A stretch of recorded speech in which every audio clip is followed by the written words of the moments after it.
저는 저희 당이 왜 이 지경일까를 보면서 한번 생각해 본 게 소신파 그룹이 없어요. 네. 그러니까 저희가 항상 뭐 20대 그 전에 19대, 18대 보면 그래도 나름대로 소신파 의원 그룹이 있습니다. 뭐 남원정이 됐든 과거에 그렇죠. 천신정이 됐든 뭐가 있는데 이번 국회가 유독 저희도 없고 민주당도 없어요.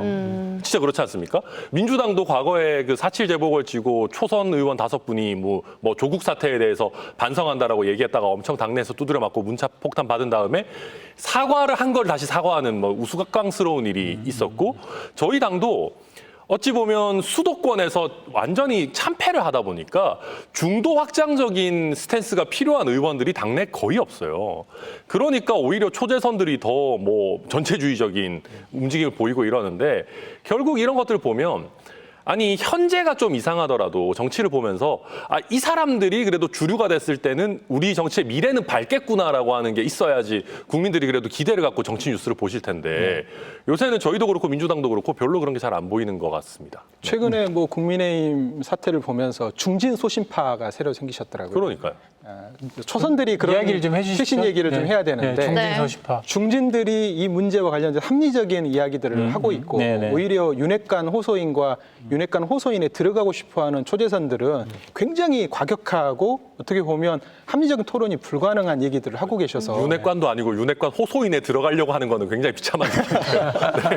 그런 지점에서 이게 좀 낯선 풍경이다라는 생각이 들고 이번에 이준석 대표를 처리하는 과정에서 합리적인 대안들이 좀 있었거든요. 그리고 저는 이준석 대표가 했던 발언들을 좀 살펴보니까 내심 그런 것들을 기대했던 것 같아요. 매끄럽게 정리되는 뭔가 이게 물밑에서 조정의 시간과 그러려면 이제 윤핵관과 윤핵관 호소인들이 이준석 대표를 상대로 뭔가 의견도 얘기하고 이 문제를 합리적으로 풀 수 있는 대안을 같이 모색하는 시간을 거쳐야 된다라고 생각했던 것 같아요. 근데 그게 아니라 따봉도 날라오고 또 본인을 상대로 굉장히 공격적인 어떤 윤핵관들의 공격이 있는 걸 보면서 이준석 대표가 끝까지 가버린 게 아닌가 이런 측면도 좀 있는 것 같아요. 저희가 바로 이슈로 들어가 버리면 시청자분들께서 못 따라오십니다. 그래서 일단 오늘 이야기부터 좀 해볼게요. 오늘 국민의힘 상임 전국위에서 당원 개정안이 의결됐다고요? 네, 그렇습니다. 저희가 이제 기존에 그 재판부에서 이준석 대표가 제기한 가처분 신청에 대해서 이게 비상대책위원회로 전환할 수 있을 만한 비상 상황이 아니다. 그러니까 이 비상 상황이라는 게요, 그냥 뭐 지지율 떨어지고 당 상황이 안 좋네 이런 게 아니라 기존에 있는 최고위원회가 기능을 상실했는지를 기준으로 보는 것이거든요. 그런데 뭐 약간 스스로 위기를 초래했다, 막 사퇴하고 막 이러면서 그래서 억지로 만든 비상 상황이기 때문에 인정할 수 없다. 기존 최고위로 돌아가라라는 결정을 했습니다. 그러면서 주호영 비대위원장의 직무를 정지했죠. 근데 여기에 대해서 저희 당에서는 기존으로 돌아갈 수는 없다. 어찌 됐든 이준석 체제는 끝났다. 그렇다고 하면 비대위를 다시 띄워야 되는데. 우리의 지금 상황이 비상 상황이다라고 해서 규정에 아예 넣어버리자. 법원도 이걸 못 흔들도록 라고 하는 당원 개정을 오늘 이제 상임전국위에서 의결을 한 겁니다. 그래서 이제 5일에 전국위원회에서 의결이 되면 8일에 새 비대위가 출범을 하는 상황인데 궁금한 점은 이제 이준석 대표가 3번째 가처분 신청을 한 거잖아요. 그럼 법원에서 이미 비상 상황이 아니다라고 말을 한 상황이기 때문에 이번에도 또 가처분이 인용이 될 가능성도 있지 않나요? 저는 그 1차 가처분의 결론을 따라가면 이번에 이런 여러 당에서 하는 움직임들도 매우 위험하다고 생각합니다. 그래서 가처분이 인용될 가능성이 꽤 높다고 생각하고요. 다만 지금 법원이 기일을 잡는 걸 보니까 별로 관여를 안 하고 싶어 하는 것 같아요. 왜냐하면 지금 이준석 대표가 제기하고 있는 가처분에 대해서 신문기일을 9월 14일로 잡았어요.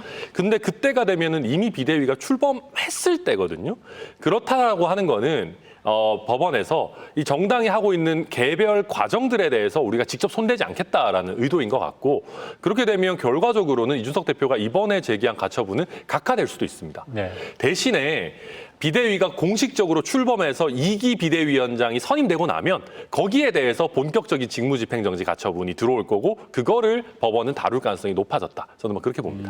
또 한 번에 또 직무정지 가처분 신청이 들어왔다. 저번에 가처분 신청이 인용된 것이 절차적인 문제도 있지만 그러니까 당원과 국민이 선출한 당 대표의 권한을 그것보다도 그 낮은 단계에 있는 단위에서 그 현저하게 그 이익을 침해할 만큼의 그런 권한을 갖고 있느냐에 대해서 법원이 다르게 판단한 거거든요. 그런 거로 본다면 다시 똑같이 징계를 맞은 이준석 대표를 그냥 몰아내기 위해서 이런 절차를 밟는 게 이준석 대표가 당원과 국민이 뽑은 당 대표인데 이 대표가 그대로 어쨌든 하겠다는 의지가 있는데 이 사람을 끌어내는 것이 이게 적절한 것이냐를 판단해 보면 또 유사한 판단이 나오지 않을까라는 생각도 좀 듭니다.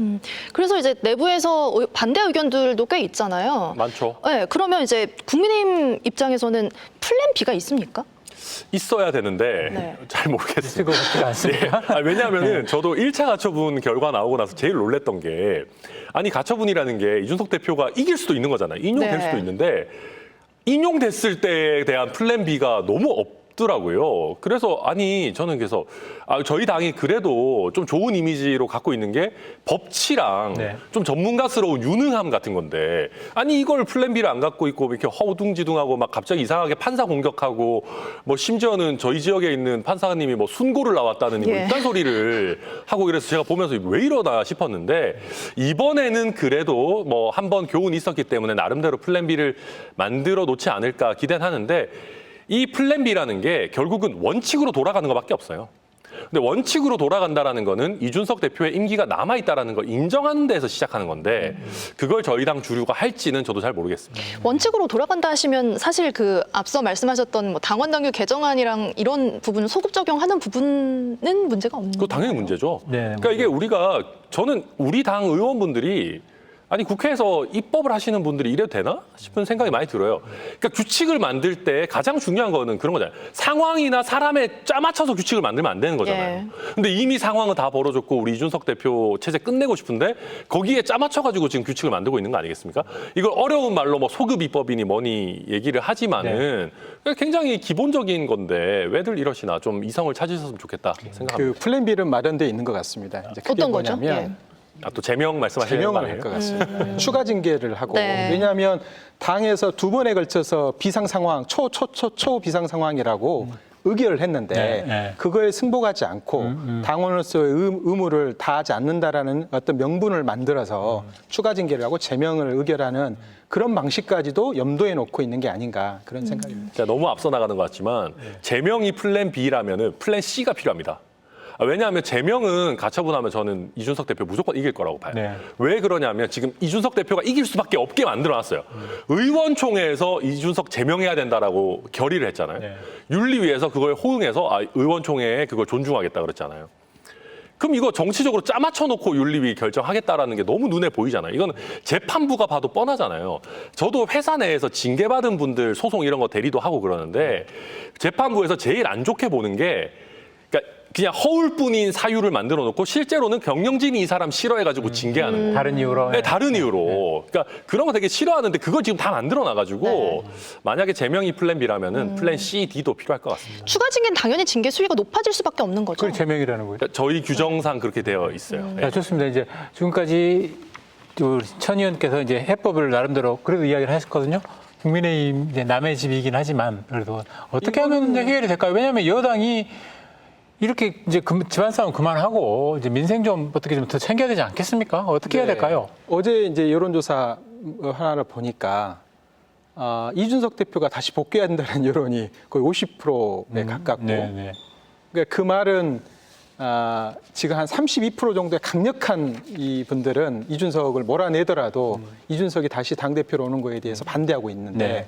정상적인 국민들과 중도의 국민들 같은 경우에는 저렇게 가면 국민의힘이 그냥 아주 특정 연령과 특정 지역만 대변하는 정당이 돼버릴 수 있기 때문에 그거에 대해서 사실 이준석 그 당대표 처리 과정에서 너무 차이가 많이 나지 않습니까? 근데 저는 합리적으로 생각한다 하면 이준석 대표의 퇴로를 열어주고 어찌 됐든 그거를 절차적으로 정당성을 확보해가는 노력이 필요할 거라고 봅니다. 잠시만요. 어제 여론조사 이야기를 하셔서요. 저희가 오늘 나온 지난달 29일부터 30일까지 여론조사 기관에서 나온 방금 말씀하신 내용이 있더라고요. 좀 화면으로 좀 보면서 이야기를 나눌까 합니다.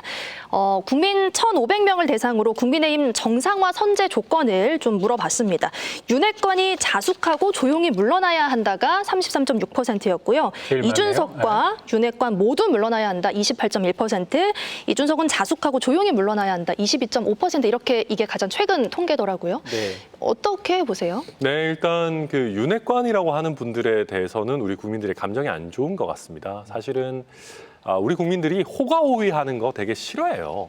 이게 사실 선거에서 공이 있다라고 해도 나는 선거에서 공을 세웠고 하니까 내 자리 찾아야지 이러면 싫어합니다. 좀 깔끔하게 박수 칠 때 떠나주고 내가 만든 정부지만 성공하길 바란다 이런 거를 좀 원하시는 거거든요. 근데 국민들이 원하시는 거랑 정반대 방향으로 하고 있으니까 이준석 문제뿐만이 아니라도 윤핵관은 물러났으면 좋겠다라고 하는 걸 텐데 다만 지금 그 윤석열 대통령과 이준석 대표 간의 갈등이 어찌 보면 봉합되기 어려운 수준으로까지 왔다라고 많이들 보기 때문에 이준석 대표도 더 이상은 같이 가기는 어렵지 않겠냐라고 보는 분들도 꽤 많은 것 같습니다. 네, 그러니까 알겠습니다. 어제인가요? 김용태 전 최고위원이 네. 재신임 투표를 해서 예. 그럼 테러를 좀 만들어주자 네, 이제 네, 그런 어떤 제안들을 하셨잖아요. 그러니까 저는 지금 막 그 눈 가리고 경주마처럼 뛰고 있는 분들이 한번 숨고르기를 하고 그런 의견들을 모아서 절차적인 명분들을 확보하는 작업들을 좀 하셨으면 좋겠다. 네. 그게 윤석열 대통령을 위하는 길이다. 이렇게 좀 생각했으면 좋겠습니다. 그러게요. 꼼수 그만 부리는 모습이 좋겠다라는 네. 것이지 않습니까? 네. 네, 좋습니다. 시간이 한 4분 정도 더 남았으니까요. 끝으로 이제 그 집행부, 행정부 이야기, 대통령실 이야기입니다. 사실은 네. 해보도록 하겠습니다. 어찌됐든 그 민심을 들어서 뭐 인사 교체도 하고 대통령실 개편한다고 하고 하지 않습니까? 잘 되고 있습니까? 어떻습니까? 그 최초의 시작 트리거가 네. 결국은 그 나토 순방 때 그 민간인을 데리고 갔다는 것이 언론에 유출이 되면서 네. 그 유출의 당사자가 그 안에 내부에 있었던 네. 그런 문제 제기를 했던 사람이라는 것부터 시작을 해서 공직기관에서 감찰을 시작했는데 네. 막 핸드폰을 다 털어보니까 네, 네. 뭐 그 문서들을 찍어가지고 본인들의 원래 소속했던 윤핵관 의원들한테 보내고 뭔가를 상의하고 민원을 받아가지고 그걸 처리하는 이런 과정들이 굉장히 많이 나왔고 네. 또 여러 가지 실수를 했던 그 현장의 당사자들이 이제 그런 문제들에 대한 직무 과연 이게 능력이 있는 것이냐 네네. 이런 평가에서 많이 이제 덜어냈다고는 하는데 받아들인 사람은 사실 그렇게 받아들이지 않거든요. 네. 왜냐하면 그런 사람들이 그렇게 하지 못하게 예방하고 관리하고 그렇죠. 미리 계획하는 네. 게 총무하고 인사라인들이 해야 되는 일인데 공직기관이 해야 될 일이고 네. 근데 그런 것들은 사전에는 하고 있지 않다가 결과론적으로 누군가를 이제 일종의 마녀상처럼 몰아내야 되니까 타겟을 정해놓고 지금 몰아가는 거 아니냐라는 불만들이 큰 것 같아요. 네. 또 두 번째로는 먼저 책임이 큰 사람들을 먼저 바꿔내고 그리고 실무자들한테 네. 야 어렵지만 대통령의 성공을 위해서 니들이 이번에는 그냥 희생해라. 네. 그렇게 하면 받아들이겠죠. 근데 이제 그게 아니라 본인들은 가만히 있고 네. 야 니들이 그냥 나가라 라는 식으로 몰아내버리니까 두고두고 이거는 누가 거기다 대놓고 좀 일종의 로열티, 충성을 좀 네. 다해서 일하려고 하겠습니까? 그런 점에서 여의도 정치를 너무 지금 헌신짝처럼 내버리는 게 아닌가 이렇게 생각합니다. 일단 저는 그 쇄신을 해서 더 잘하기를 당연히 바라고요. 우리 정부 성공해야 되지 않겠습니까? 네. 그런데 저는 뭐 꼭 나쁘게만 볼 일은 아니라고 봐요. 그러니까 이게 우리가 대통령실을 채우는 시스템을 다시 한번 생각해 봐야 될 문제인데 지금은 행정관이나 행정요원 같은 실무직 직원들이 약간 농공 행상식으로 많이 들어와 있어요. 네. 윤핵관 의원들이 뭐 꽂아 넣었다든지 물론 그 중에는 선거 과정에서 공을 세우고 열심히 하고 잘하는 분들도 있겠지만 그게 아니라 그냥 어쩌다 보니까 들어온 분들도 분명히 계실 거란 말입니다. 근데 문제는 그렇게 되면은 수석이랑 비서관을 아무리 바꿔도 이게 안 돌아가요. 왜냐하면 수석이랑 비서관과 손발을 안 맞춰본 서로 성향이 다른 사람들이 밑에 있으면 이게 안 되는 거거든요. 그러다 보니까 일단은 뭔가 자리를 좀 비워주고 수석이나 비서관급에서 자기랑 손발을 맞출 수 있는 사람을 좀 넣을 만한 공간을 만들어주는 거는 저는 좋다고 보고요. 그렇게 해서 정말 수석들이 일을 잘하는지 그걸 아마 제 생각에는 한 연말 정도까지 두고 보는 단계가 아닌가 싶고 연말까지도 수석들이 제대로 된 성과를 못 낸다 그러면은 저는 연초에 그 상층부에 대한 추가적인 개편이 나오지 않을까 이렇게 예상합니다. 이게 그걸 위해서라도 먼저 수석들을 자르고 네, 새로운 네, 수석이 오고 그 다음에 본인과 손발을 맞춘 사람들을 모양새상으로라도 다시 정리해 가는 네, 게 네. 맞는데 일반적으로는 이거는 문제가 있다고 하는 수석들을 지금 남겨놓은 상태에서 실무자들한테 그 책임을 떠넘기니까 그걸 받아들이지를 못하고 있는 아이고, 게 뭐 아직 3-4달밖에 안 됐으니까요. 그리고 수석들이 능력을 발휘할 기회도 없었다 이렇게 볼 수도 있죠. 이것도 뭐 예. 그러면 좀 더 지켜보기로 아이, 그럼요. 하죠. 그러면 이제